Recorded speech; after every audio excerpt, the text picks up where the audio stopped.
तो दोस्तों आज मैं एक्सप्लेन करने वाला हूँ हाल ही में ही रिलीज हुई एक काफ़ी बेहतरीन इंडोनेशियन हॉरर फिल्म को जो कि नेटफ्लिक्स के ऊपर रिलीज करी गई है। इस मूवी का नाम है पेमान दी जनाजा। मूवी काफ़ी इंटरेस्टिंग है, आपको देखने मज़ा आएगा, तो वीडियो को एंड तक देखना। तो चलिए अब बिना किसी देरी के चलते हैं सीधा वीडियो की तरफ।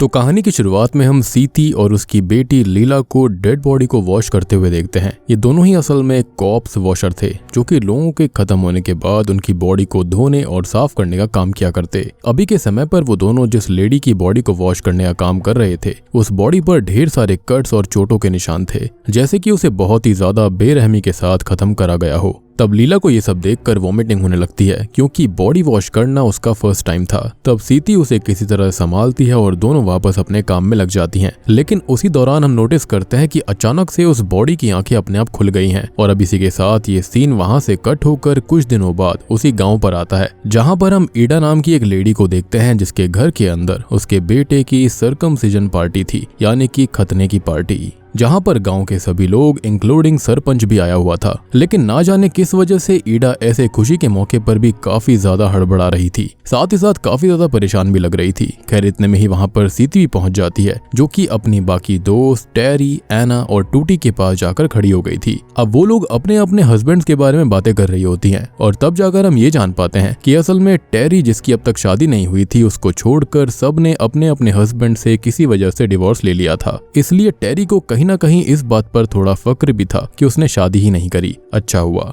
साथ ही साथ हम टेरी के बात करने के तरीके से ये भी समझ पाते हैं कि कहीं ना कहीं वो बहुत ही ज्यादा बातें इधर उधर करती है। साथ ही साथ वो खुद को डिवोर्सी ना होने की वजह से थोड़ा सा सुपीरियर भी माना करती थी। खैर ईडा भी उन चारों की बहुत अच्छी दोस्त थी, इसलिए अभी के लिए वो सीती से मिलती है, जिसके थोड़ी देर के बाद में लीला वहां पर सीती को लेने के लिए आ गई थी। सीती भी तभी वहां से आने लगती है जहां पर रास्ते में आरिफ भी उन लोगों के साथ आ रहा था जो कि सीती का ही बेटा था। अब आरिफ को मौज मस्ती करना काफी पसंद था और पैसे कमाने के लिए वो लोगों के टूटे फूटे घर को सही किया करता, यानी कि रेनोवेशन के काम को किया करता था। लीला चाहती थी कि आरिफ कुछ अच्छा काम करे, मगर सीती आरिफ को किसी चीज के लिए नहीं रोकती थी। अब आगे वो लोग अपने घर की तरफ जा ही रहे होते हैं कि तभी रास्ते में आरिफ की नजर आरिफ की ही एक दोस्त रीका पर पड़ती है जो कि कुछ ही समय पहले किसी वजह से गाँव में आ गई थी और उसने अभी के लिए एक घर रेंट पर लिया हुआ था। तब आरिफ रीका से बात करते हुए रीका के साथ उसका घर सही करने के लिए जाने लगता है। खैर अब वहीं पर सीन शाम में आता है जहां पर सीती अपने घर में आराम से प्रे कर रही होती है कि तभी अचानक से उसके पीछे एक बहुत ही खतरनाक डिमोनिक एंटिटी आ जाती है जो कि उसके पीछे खुद भी कुछ चैंटिंग्स कर रही थी। लेकिन सीती प्रेयर को बीच में नहीं रोकती और तभी अचानक से उसके कंधे पर एक हाथ आता है जिससे कि अब सीती काफी डर जाती है।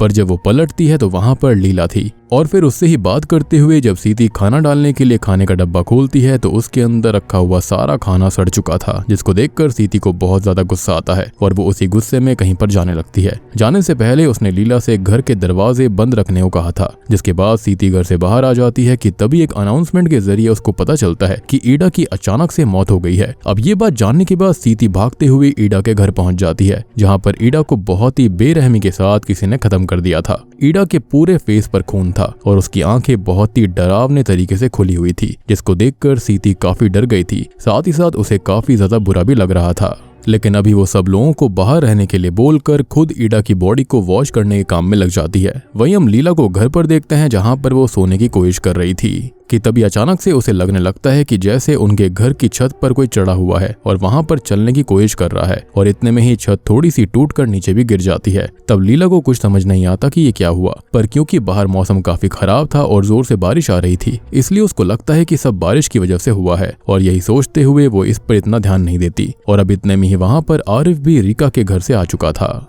अब जब वो अपने घर की छत को देखता है तो वो बारिश के मौसम में ही उसको सही करने में लग जाता है। अब वो छत को सही कर ही रहा था कि तभी अचानक से उसकी नजर सीती पर पड़ती है जो कि खुद भी बहुत परेशान थी और लड़खड़ाते हुए अपने घर की तरफ आ रही थी। इवन वो 2 बार गिरते गिरते भी बचती है, पर तीसरी बार में वो फाइनली अपने घर के बाहर आते ही गिर पड़ती है, जिसको देखकर तुरंत ही लीला और आरिफ उसकी मदद करते हुए अपने साथ उसे घर में लेकर आते हैं। और अब खुद को साफ करने के बाद सीती तुरंत घबराते हुए कुछ जलाने के लिए बाहर चली जाती है। लीला भी उसके पीछे गई थी और तब हम ये जान पाते हैं कि असल में सीती ईडा के खून से सने कपड़े जला रही थी, जो कि असल में वही कपड़े थे जिन्हें पहनकर ईडा खत्म हुई। और क्योंकि किसी इंसान के खत्म होने के बाद उसके कपड़ों को नहीं रखा जाता, इसलिए सीती अपने साथ ईडा के सारे कपड़े लेकर आ गई थी ताकि ताकि वो उनको जला सके। सीती अभी भी बहुत परेशान थी और इसलिए लीला ये काम उससे लेकर खुद कपड़े जलाने लगती है। और आपको याद होगा कि ईडा भी इसी तरह से परेशान रह रही थी। खैर यहाँ पर सीती को जाकर वो आराम करने के लिए कहती है और सीती इस पर मान जाती है। पर जब वो घर के अंदर आराम करने के लिए जाती है तब उसकी नजर एक मिरर में पड़ती है जिसमें सीती की जगह सीती को एक डिमोनिक फिगर नजर आ रही थी जो कि बिल्कुल सीती जैसी ही थी, लेकिन उसका ही एक ईविल रूप था, जिसको देखकर सीती काफी डर जाती है। लेकिन अभी वो बस चुपचाप जाकर सोने की कोशिश करने लगती है पर उसको नींद ही नहीं आती।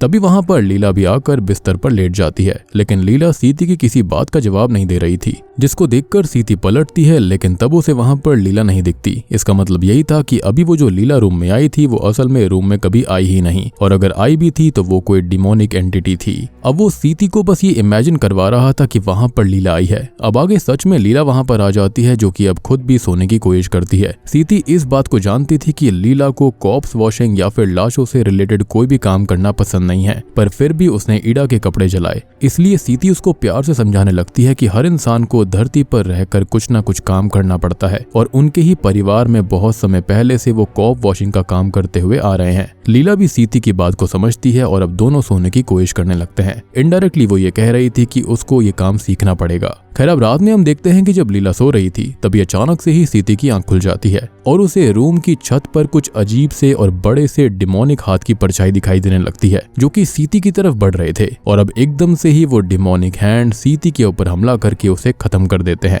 और यहाँ पर मैंने पहला ऐसा डेयरिंग डीमन देखा है जो कि सबके सामने आकर सबको खत्म कर रहा है। अदरवाइज डीमंस वगैरह जो होते हैं वो अकेले में ही सबको शिकार बनाते हैं। खैर अब सुबह जब लीला की आंख खुलती है तो वो ये देखती है कि उसकी माँ खून में लथपथ उसके बगल में पड़ी है और वो भी अब खत्म हो चुकी थी, वो भी बहुत ही ज्यादा भयानक तरह से। तो लीला इस चीज को देखकर जोर जोर से रोने लगती है और फिर जब आरिफ को इसके बारे में पता चलता है तो उसका भी मूड बहुत ज्यादा खराब हो जाता है और दोनों में से किसी को कुछ भी समझ में नहीं आ रहा था कि अचानक से सीती के साथ में क्या हुआ। और अगर आपने ध्यान से नोटिस करा होगा तो कहानी की शुरुआत में ईडा किसी वजह से बहुत परेशान थी और उसके साथ भी सेम चीज वैसी ही हुई जैसे कि सीती के साथ हुई। तो बहुत ही ज्यादा चांसेस है कि दोनों को एक ही डिमोनिक एंटिटी ने खत्म किया होगा और उन दोनों की मौत किसी तरह से पक्का रिलेटेड है। खैर इसके बारे में हम जल्दी जानेंगे। अब आगे थोड़ी देर के बाद में गांव के सभी लोग उनके घर पर आ चुके थे, जहां पर जैसे तैसे ऐना और टूटी आकर लीला को संभालते हैं और उसको समझाने की कोशिश करते हैं कि फ्यूनरल के लिए सबसे पहले लीला को सीती की बॉडी को साफ करना ही पड़ेगा, और इस पर लीला मान जाती है। वहीं हम बाहर अब सरपंच और आरिफ को देखते हैं, जहां पर सरपंच आरिफ से सीती की मौत के बारे में पूछ रहा था। तब आरिफ सरपंच को ये बताता है कि उसकी माँ की मौत जो है वो बहुत ही ज्यादा खून बह जाने की वजह से हुई है, लेकिन पिछली रात ना तो कोई घर के अंदर आया था और ना ही सीती की बॉडी पर किसी भी तरह के कोई चोट या फिर कट के निशान थे, और यही बात सबसे ज्यादा अजीब थी। खैर दूसरी तरफ लीला अपनी माँ की बॉडी को धोने के लिए लेकर गई थी। तब वो देखती है कि सीती की आंखें अपने आप खुल गई हैं, जो कि बहुत ही ज्यादा डरावनी लग रही थी, और ऐसा ही सेम सीन स्टार्टिंग में भी हुआ था। अब ये देखकर लीला खुद भी बहुत डर जाती है, पर अभी वो सीती से प्रे करते हुए उससे उसकी मौत को एक्सेप्ट करने के लिए कहती है और रोते हुए उसकी बॉडी को साफ करने लगती है। तभी लीला के साथ सीती खुद भी अपनी बॉडी को वॉश कर रही थी और सेम टाइम पर वो लीला को समझा भी रही थी कि मरे हुए लोगों की बॉडी वॉश करना बहुत अच्छा काम होता है, पर ये सब बस लीला की एक इमेजिनेशन थी। तभी अचानक से ही सीती का मुंह खुल जाता है और जब लीला उसको ध्यान से देखती है तो उसके अंदर वैसे कांटेदार वायर का एक टुकड़ा था, जैसे वायर फेंसिंग करने के लिए इस्तेमाल होते हैं, और इसको बार्ब्ड वायर भी कहा जाता है।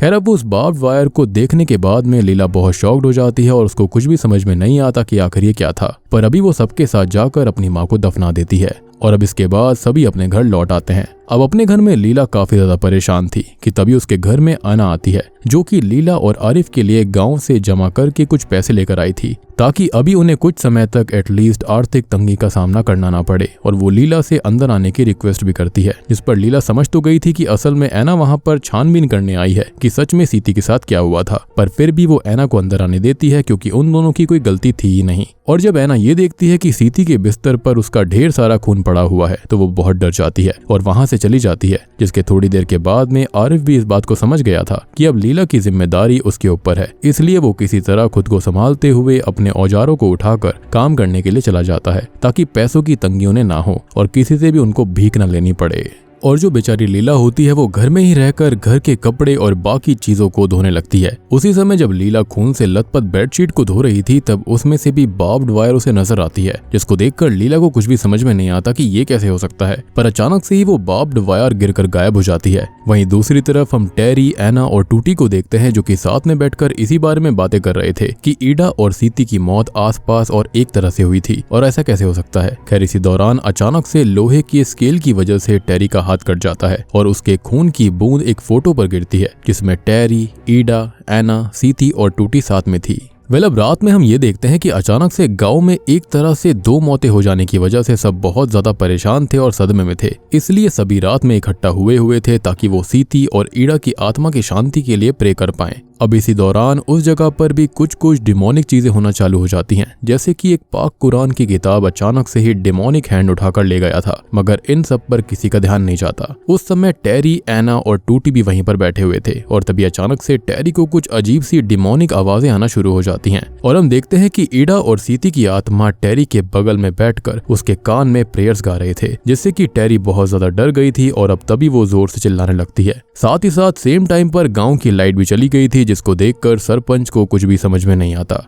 पर अभी सब जैसे तैसे करके टेरी को संभालते हैं और वापस से मोमबत्तियां लगाकर प्रेयर्स करने में लग जाते हैं। इसी दौरान लीला जो कि वहीं पर बैठी हुई थी उसकी नजर ईडा, एना और सीती के गोश्त पर पड़ जाती है और ये तीनों भी उसी जगह पर बैठी हुई थी। और ये बात तो बहुत ही ज्यादा अजीब थी क्योंकि अभी तक हमने ये देखा था कि एना तो जिंदा है, लेकिन इसके बाद भी लीला को उसका गोश्त दिखाई दे रहा होता है। तभी अचानक से एना का गोश्त लीला के पास आकर उसे डराने लगता है और इस बार लीला चिल्लाती है जिससे कि अब बिजली वापस आ गई थी और तब आरिफ उसे जैसे तैसे संभालता है। अब लीला के साथ भी अजीब चीजें होना चालू हो गई थी और अब जब वो अपने घर जाती है तो अचानक से उसकी माँ की प्रेयर्स करने की आवाज उसे आने लगती है। साथ ही साथ उसके सामने एक गोस्टली फिगर ने चादर ओढ़ ली थी। अभी के लिए जैसे तैसे करके लीला चादर को हटाती है और वैसे ही वो गोस्टली फिगर वहां से गायब हो जाता है। तब लीला वहां से कहीं जा रही होती है कि उसके पैर उसी बार्ब्ड वायर पर पड़ जाते हैं जो कि सुबह गायब हो गए थे। लीला जब उस बार्ब्ड वायर को देखती है तभी उसके सामने अचानक से सीती का गोश्त आ जाता है जो कि उसको शांत रहने के लिए कह रहा था। वहीं दूसरी तरफ हम एना के घर में एना को उसके बेटे बीमो से बात करते हुए देखते हैं और उस बातचीत के दौरान हमको ये पता चलता है कि बीमो को असल में शहर से बाहर नौकरी मिल गई थी और वो वहां पर जाना चाहता था। और अब एना और बीमो इस बारे में बात कर ही रहे थे कि तभी अचानक से एना की नजर पीछे के रूम के गेट पर पड़ती है जहां से कोई गोस्टली फिगर उसकी तरफ झांक रही थी और अब उसको देखकर एना बहुत डर जाती है, मगर वो इस बारे में बीमो को कुछ नहीं बताती और चुपचाप उस रूम के अंदर चली जाती है जहां पर अलमारी का दरवाजा अचानक से अपने आप खुल जाता है, जिसको देखकर एना उस अलमारी के पास जाती है जहां पर शुरू में तो सब कुछ नॉर्मल था, लेकिन यही सोचकर जब एना वापस जाने लगती है तभी उसके ऊपर अलमारी से 2 डिमोनिक हैंड निकलकर हमला करते हैं, जिसको देखकर एना जोर से चिल्लाती है और तब तक बीमो भी वहां पर आ गया था। लेकिन तब तक एना खून की उल्टियां करना चालू करती है और ऐसे ही करते करते एना खत्म हो जाती है, जिसको देखकर बीमो को कुछ भी समझ में नहीं आ रहा था। अब आगे जब गांव वालों को इस चीज के बारे में पता चलता है तो वो और ज्यादा शॉक्ड हो जाते हैं क्योंकि गांव की 3 सबसे बड़ी बेस्ट फ्रेंड्स की मौत 2 दिन के अंदर हो गई। पर अभी सरपंच लीला और आरिफ के घर जाता है ताकि वो लीला को एना की बॉडी साफ करने के लिए लेकर जा सके, लेकिन जो लीला होती है वो इस काम को करने के लिए साफ मना कर देती है क्योंकि उसके साथ पहले ही इतनी सारी डिमोनिक चीजें हो रही थी और अब वो ऐसा और कुछ नहीं चाहती।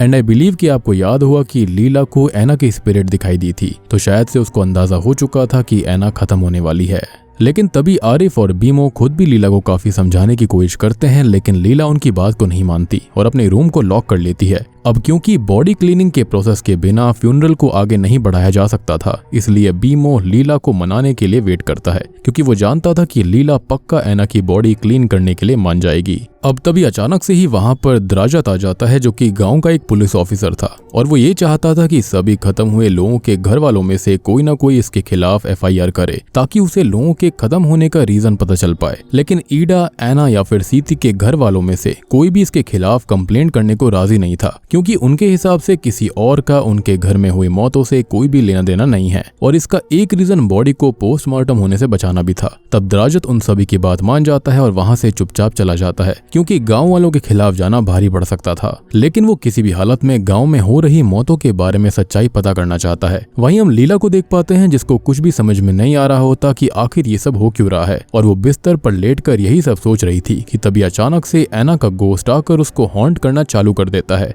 जिससे कि अब लीला और डर जाती है। पर क्योंकि अब वो खुद भी किसी भी हालत में ऐना, सीती और ईडा की मौत का कारण जानना चाहती थी, इसलिए वो ऐना की बॉडी को क्लीन करने के लिए मान जाती है और ऐना के घर की तरफ जाने लगती है। मगर जाने से पहले उसने आरिफ से दरवाजे को बंद करने के लिए कहा था ताकि कोई भी घर के अंदर ना आ पाए। तब आरिफ को कुछ भी समझ में नहीं आता कि लीला ऐसी बात क्यों कह रही है, लेकिन लीला की बात को वो मान जाता है। अब ऐना की बॉडी को साफ करते हुए लीला ऐना के मुंह में भी बार्ब्ड वायर को ढूंढने की कोशिश कर रही थी, लेकिन उसे वहां पर बार्ब्ड वायर नहीं मिलता कि तभी अचानक से ऐना की बॉडी उठ खड़ी होती है और अपने पेट की तरफ इशारा करने लगती है, जहां पर जब लीला चेक करती है तो वहां सच में बहुत बड़ा बार्ब्ड वायर का टुकड़ा था, जिसको देखने के बाद लीला का शक यकीन में बदल गया था कि तीनों मौत का आपस में कुछ न कुछ कनेक्शन है। अब तक ऐना की बॉडी वापस से बेजान हो चुकी थी, मगर उसकी आंखें अपने आप खुल गई थी, जैसा कि शुरुआत से होता आ रहा था, जिसको देखकर लीला बार बार उन्हें बंद करने की कोशिश करने लगती है। और पहले तो ऐना की आंखें बंद नहीं होती, मगर अचानक से ही ऐना लीला का हाथ पकड़ती है और उससे हेल्प करने को कहकर वापस खत्म हो जाती है। लीला को कुछ भी समझ में नहीं आया था कि ये क्या हुआ। अब बाहर हम टेरी को देखते हैं, जिससे दराजत बात करते हुए जानने की कोशिश कर रहा था कि कहीं ईडा, ऐना और सीती की किसी से दुश्मनी तो नहीं थी। वहीं बाहर हम टेरी को देख पाते हैं, जिससे दराजत बात करते हुए जानने की कोशिश कर रहा था कि कहीं ईडा, ऐना और सीती की किसी से दुश्मनी तो नहीं थी, जिस पर टेरी ना में जवाब देती है और सभी लोग ऐना की बॉडी को दफनाने के लिए ले जाते हैं। खैर अब अगले दिन हम देखते हैं कि बीमो अचानक से जाकर लीला से मिलता है और उसे उस समय के बारे में बताता है जब ऐना खत्म हुई थी। बीमो के हिसाब से उस समय वहां पर कोई और मौजूद नहीं था, लेकिन खत्म होने से पहले बार बार ऐना नूर का नाम ले रही थी। अब लीला को नूर के बारे में कुछ पता नहीं था कि तभी बीमो उसको कुछ फोटोज दिखाता है, जिसमें बचपन में जब ईडा, ऐना, टूटी, सीती और टेरी पांचों अपने अपने बच्चों के साथ पिकनिक पर बोटानिकल गार्डन गए थे, उस समय उनकी एक और दोस्त थी जिसका नाम नूर था। पर उस समय गांव में ऐसा कुछ हुआ था जिससे कि अचानक से ही नूर अपनी बेटी के साथ गांव से बाहर रहने चली गई। अब इसी समय लीला को कुछ तो पॉइंट दिखाई दे रहा था और वो उसकी छानबीन में लग जाती है। अब जब लीला बाहर की तरफ जा रही थी तभी अचानक से टेरी उसके पास आती है और उसके हिसाब से भी किसी कर्ज की वजह से ही ईडा, ऐना और सीती खत्म हुई थी। लीला को अब तक इन सब पर भरोसा हो चुका था, पर उसे पहले ईडा की बॉडी को चेक करने की जरूरत थी कि उसकी बॉडी में भी कहीं बार्ब्ड वायर है या फिर नहीं, और इसलिए वो रात में चुपचाप कब्रिस्तान में जाती है, जहां पर वो ईडा की कब्र को खोदना चालू कर देती है ताकि वो उसकी बॉडी को चेक कर पाए। और अब ईडा की बॉडी को चेक करने पर लीला को उसके अंदर भी एक बहुत बड़ी कांटेदार तार मिल जाती है, जिसको देखकर लीला समझ गई थी कि कहीं ना कहीं सच में ये सब एक श्राप है। लेकिन अब इससे पहले कि वो वहां से जा पाती कि तभी अचानक से ढेर सारे भूत वहां पर लीला को हॉन्ट करना चालू कर देते हैं, जिससे कि वो काफी डर गई थी। और अब वो जल्दी से वहां से जैसे जैसे ईडा की कब्र को वैसा ही छोड़कर भाग जाती है। अब यहाँ से सीन अगले दिन पर आता है, जहाँ पर गांव में सभी परेशान थे क्योंकि किसी को ये समझ में नहीं आ रहा था कि अचानक से ईडा की कब्र को किसने खोद दिया और इसका रीजन क्या है। वहीं हम लीला को देखते हैं जो कि अब बहुत ही ज्यादा परेशान थी और वो जल्दी से जल्दी उस श्राप के बारे में पता करना चाहती थी, इसलिए वो ईडा के घर में जाती है ताकि वो नूर की और फोटोज को देख पाए। वहां पर टूटी भी मौजूद होती है और तब लीला उससे नूर के बारे में पूछती है। तब जाकर हम टूटी की बातों से ये जान पाते हैं कि असल में नूर बहुत ही ज्यादा बुरी औरत थी, जिसने गांव में सभी औरतों के हस्बैंड्स को सेड्यूस किया था और इसलिए ही ऐना, ईडा और सीती का घर भी टूट गया था। तब लीला उसके बारे में और ज्यादा जानना चाहती थी, लेकिन अचानक से टूटी रुक जाती है और उसे अजीब सी आवाजें सुनाई देने लगती हैं, जिनको सुनने के बाद तुरंत ही टूटी ने अपने फेस को नेल से छीलना शुरू कर दिया था, जिसको देखकर लीला को तो कुछ भी समझ में नहीं आता और वो बहुत ही ज्यादा डरते हुए टूटी को ऐसा करने से मना करने लगती है, लेकिन वो उसकी बात नहीं सुनती।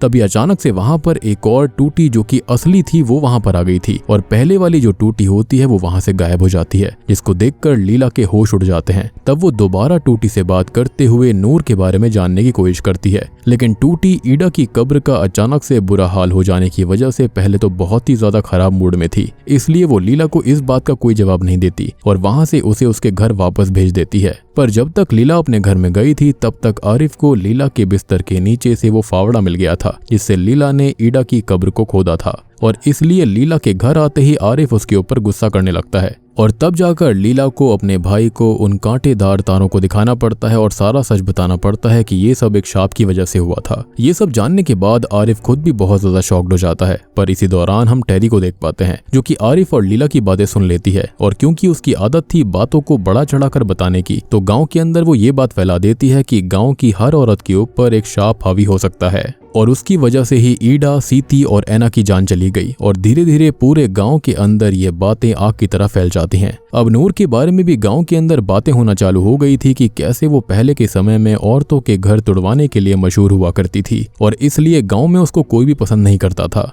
लेकिन जब ये बात रीका तक पहुंचती है तो अपने खुले विचारों की वजह से वो आदमियों को अपनी वाइफ को धोखा देने के पीछे आदमियों को ही दोषी बताती है, क्योंकि उन्होंने अपनी वाइफ को चीट किया। इसलिए कोई रीका से इस बारे में ज्यादा बात नहीं करता। और जब इन सब के बारे में लीला को पता चलता है तो उसे टेरी के ऊपर बहुत गुस्सा आता है और वो उसी गुस्से के चलते रात में टेरी के पास जाकर उसे उल्टा सीधा सुनाने लगती है। और इतने में ही वहां पर दराजत भी आ चुका था, जिसको भी गांव के अंदर हो रही बातों के बारे में पता चल चुका था। तब वो लीला को गुस्से में साइड में लेकर जाता है और उसे समझाने की कोशिश करता है कि बहुत समय पहले ही नूर खत्म हो चुकी है और इसी वजह से गांव में जो कुछ भी हो रहा है उसका नूर से कोई लेना देना नहीं है, इसलिए शायद उसे नूर को बदनाम नहीं करना चाहिए, जिस पर लीला भी मान जाती है। लेकिन अभी भी लीला का मन नहीं मान रहा था और उसे यही लग रहा था कि ये सब नूर की वजह से है। इसी बारे में बात करने के लिए वो वापस से टेरी के पास जाती है, जहाँ पर टेरी अचानक से पजेस्ड हो गई थी और उसके अंदर नूर की आत्मा थी, जो कि लीला को रोते हुए बताने लगती है कि गांव की औरतों ने ही उसे जान से मारा था और उस पर झूठे इल्जाम लगाए थे कि उसकी वजह से उनके घर बर्बाद हुए।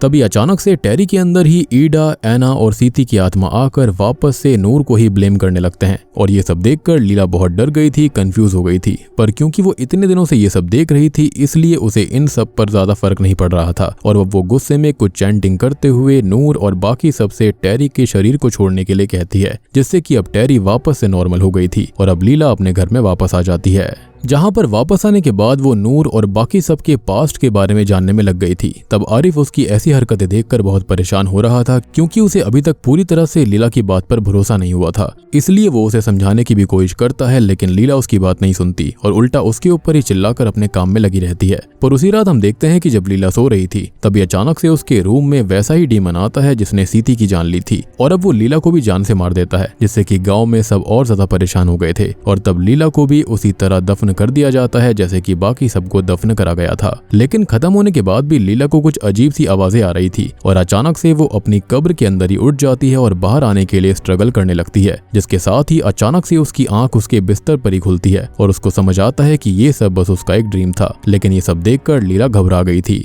और अब उसको जल्दी से जल्दी सबकी मौत की मिस्ट्री को सॉल्व करना था। तभी उसे रीका के बारे में याद आता है कि नूर के बारे में सब कुछ पता चल जाने पर भी रीका नूर को गलत ना बताकर बाकी सबको गलत बता रही थी। और अब ये बात याद करने के बाद वो तुरंत ही आरिफ के सामान में से रीका के घर की चाबी उठाकर सीधा रीका के घर में चली जाती है, जहां पर उसे गेट के पास ही एक टाइल के नीचे हॉलो स्पेस होने का आभास होता है। और जब लीला वहां पर चेक करती है तो वहां पर उसे एक शीट पर नूर और रीका की ड्राइंग, साथ ही साथ नूर और रीका की कुछ फोटोज मिलती हैं, जिससे अब ये बात साफ हो गई थी कि नूर की बेटी असल में खुद रीका है। और उन फोटोज के अंदर बोटेनिकल गार्डन की पिकनिक वाली फोटोज में भी वो शामिल थी, जिसके अंदर नूर को छोड़कर बाकी सबके चेहरों को नुकीली वायर से बिगाड़ा गया था। खैर अब ये सब देखने के बाद लीला को लगने लग गया था कि ये सब रीका का करा धरा है और इसलिए अभी वो सबसे पहले सीधा टेरी के घर की तरफ जाने लगती है ताकि वो उससे और ज्यादा जानकारी निकाल पाए। वहीं दूसरी तरफ हम टूटी के घर में उसको देखते हैं, जो कि जब सो रही थी तब अचानक से उसके ऊपर नूर की आत्मा ने हमला कर दिया था और उसे जान से मार दिया था। वहीं जब टेरी के घर में लीला पहुंचती है तो वहां पर उसको टेरी के घर के प्रेइंग एरिया में अब तक खत्म हुई सभी औरतों के गोश्त दिखाई देते हैं, जिसमें टूटी का गोश्त भी शामिल था। और उसको देखकर लीला समझ गई थी कि अब टूटी भी जिंदा नहीं है। लीला इस बात से और ज्यादा परेशान हो जाती है।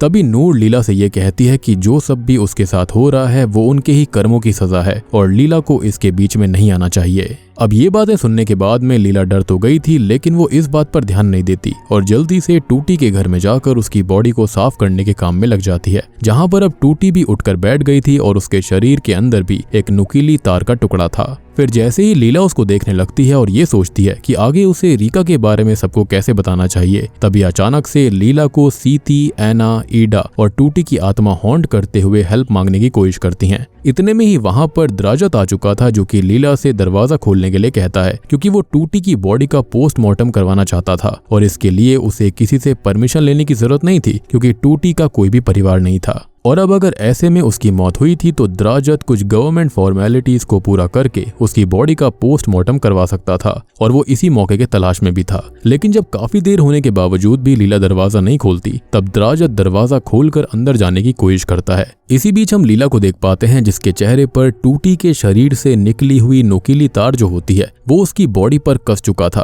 और उससे जल्दी ही लीला खत्म होने वाली थी कि तभी द्राजत अंदर आ जाता है और वो ये देखता है कि लीला जमीन पर पड़ी हुई है और अपने में ही स्ट्रगल कर रही है। इसका मतलब ये था कि लीला ये सारी चीजें हेलुसिनेशंस में देख रही थी या फिर ये कहें कि ये सब पैरानॉर्मल था, इसलिए किसी को रियल में नहीं दिख रहा था। लेकिन जैसे ही द्राजत उसको होश में लाता है वैसे ही लीला गुस्से में बाहर जाकर इन सब का इल्जाम रीका पर लगाने लगती है। साथ ही साथ सबको बता देती है कि रीका ही नूर की बेटी है, जिससे कि सब बहुत ज्यादा शॉक्ड थे। और तब रीका वहां पर सबको समझाने लगती है कि इन सब में उसका कोई हाथ नहीं है और वो इसके बारे में कुछ नहीं जानती। मगर लीला को उसकी बात पर भरोसा नहीं था, इसलिए तब रीका लीला के पास जाती है और उसके कान में कहती है कि ये सब जो भी हो रहा है वो उन्हीं लोगों के कर्मों की सजा है और लीला को इसके बीच में नहीं आना चाहिए। जिससे कि लीला शॉक्ड हो जाती है क्योंकि सेम चीज उससे नूर के भूत ने भी कही थी और इतना बोलकर रीका वहां से चली जाती है। अब लीला इससे पहले उसे रोक पाती कि अचानक से ही टूटी के फ्यूनरल के टाइम पर आई बहुत सारी औरतें अचानक से जमीन पर गिर पड़ती हैं। साथ ही साथ वो एक तरह से पजेस्ड हो गई थी, जिससे कि अब वहां पर जो बची हुई औरतें थीं उनको इस बात पर भरोसा हो जाता है कि ये सब रीका का करा धरा है और इसलिए वो सब गुस्से में लीला के साथ रीका के घर के बाहर जाते हैं और उसको बाहर बुलाने लगते हैं। जिसके साथ ही सीन पास्ट में जाता है जहां पर हम ये देखते हैं कि बहुत साल पहले सीथी, एना और ईडा ने भी इसी तरह से बहुत सारी औरतों के साथ नूर के घर पर हमला करा था और उसको वो लोग बालों से खींचकर बाहर लेकर आए थे, जिसके बाद उसे बहुत ही ज्यादा मारा पीटा गया था। इसी दौरान नूर की मौत हो गई थी और अब ये सब रीका के साथ आज वापस होने वाला है। सभी औरतें रीका के घर में जाकर उसे मारते हुए बाहर लेकर आती हैं और उस पर तरह तरह के इल्जाम लगाने लगती हैं। तब रीका उन्हें समझाने की कोशिश करती है कि उसका इन सब से कोई लेना देना नहीं है। हालांकि वो इस बात से खुश है कि उसकी माँ के हत्यारों को सजा मिली, लेकिन उसका वाकई में इन सब में कोई हाथ नहीं था। लेकिन किसी को भी उसकी बात पर भरोसा नहीं था और लीला को छोड़कर सब उसे बहुत ही बुरी तरह से पीटने लगती हैं। अब पिटते हुए रीका लगभग बेहोश हो गई थी और लीला ये सब साइड में खड़ी होकर देख रही थी, पर उसको समझ नहीं आ रहा था कि उसको करना क्या चाहिए। कि तभी अचानक से उसके सामने सीथी का गोस्ट आता है जो कि उसे सब रोकने के लिए कहता है, क्योंकि कहीं ना कहीं सीथी को भी इस बात की समझ आ गई थी कि पास्ट में जो कुछ भी हुआ था उसमें उनके हस्बैंड्स की गलती थी, ना कि नूर की। और बस गुस्से में और आक्रोश में आकर उन्होंने होश खोकर रीका और नूर को इस बात की सजा दी थी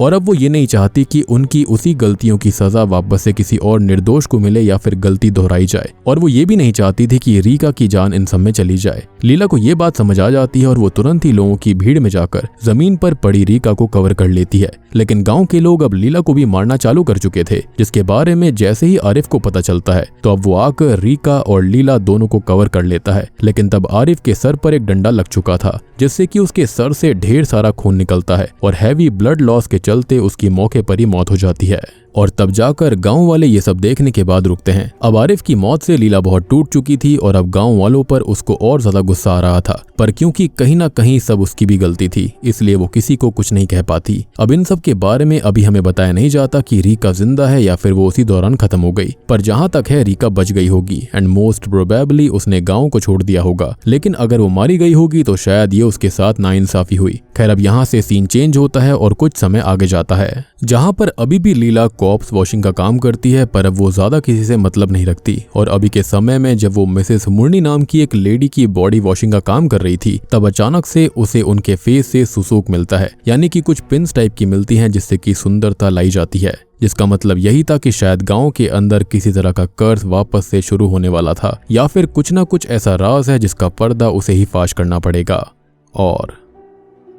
बूम, इसी के साथ में ये मूवी यहीं पर खत्म हो जाती है। तो दोस्तों, ये थी पैमान दी जनाजा यानी कि द कॉप्स वॉशर फिल्म की कहानी। अब देखो यहाँ पर हुआ क्या है। तो देखो, सिंपल सी बात है कि गांव के अंदर ये 5-6 दोस्त हुआ करती थी, जिसके अंदर लीला की माँ सीती भी थी। तो इन सभी के जो हस्बैंड्स हुआ करते थे ना, उनकी नीयत जो थी वो गंदी थी, यानी कि वो सब उन पर चीट कर रहे थे। लेकिन इसका इल्जाम जो था वो किसी और पर नहीं बल्कि नूर पर लगा दिया गया और उसको आक्रोश में आकर खत्म भी कर दिया गया था। यानी कि रीका के साथ बहुत बड़ी नाइंसाफी हुई, जिसके चलते शायद से हो सकता है कि रीका ने ही कोई ना कोई जिन बुलाया होगा या फिर कुछ ना कुछ ऐसा रिचुअल करा गया होगा, जिसके चलते जो नूर थी उसकी बॉडी को पजेस करके या फिर उसकी आत्मा को पदस करके इस जिन ने अपने जितने भी लोग थे उनको खत्म कर दिया, यानी कि जिन्होंने उसके साथ नाइंसाफी करी थी, यानी कि उसकी बेस्ट फ्रेंड्स ने। एक और इंटरेस्टिंग डिटेल थी कि मुझे ऐसा लगता है कि रीका यहाँ पर बिल्कुल बेकसूर तो नहीं थी, क्योंकि रीका किसी रीजन की वजह से गांव में वापस आ गई थी और उसने एक घर भी रेंट पर लिया था। अब आई डोंट नो कि वो वापस क्यों आई, माइट भी उसने कोई ना कोई रिचुअल किया या फिर कुछ ना कुछ तो ऐसा किया होगा जिसके चलते उसकी माँ की जो आत्मा थी वो इन सबको मार रही थी। अदरवाइज इतने सालों तक कुछ भी नहीं हुआ था, लेकिन रीका जैसे ही वापस आई मौतों का सिलसिला शुरू हो गया।